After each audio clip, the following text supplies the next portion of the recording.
Toyota Motor Corporation has launched the new generation Yaris Cross compact SUV. It is Toyota's first compact vehicle to adapt the TNGA platform and also the first to feature an electric four-wheel drive system. The Yaris Cross is 4,180mm in length, it is 1,765mm wide and has a height of 1,560mm. It has the same wheelbase as the Yaris Super Mini though, at 2,560mm.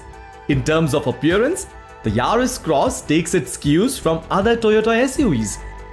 The fascia has a two-tier grille with the Toyota logo sitting on top of the sleeker mesh grille. Along with the high-placed headlamps, there are vertical DRLs, while the circular fog lamps are on the lower grille. In profile, the Yaris Cross gets squared-off wheel arches and blacked-out floating roof design. At the back, the tail lamp design gets a sharp LED unit with blacked-out internals. The compact SUV sits on 18-inch wheels.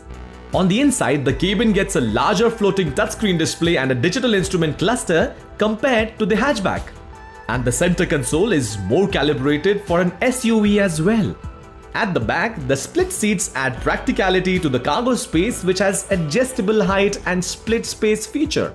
The Yaris Cross is aimed for hatchback buyers who want the practicality of a high-riding vehicle. Yaris Cross SUV comes with a four-wheel drive system with options to select multiple terrain modes. First, for Toyota compact SUV. The hybrid model is the first Toyota compact SUV to have an E4 electric four-wheel drive system. It is equipped with a new generation hybrid electric vehicle system which uses a 1.5-litre inline 3-cylinder dynamic force engine based on the TNGA philosophy.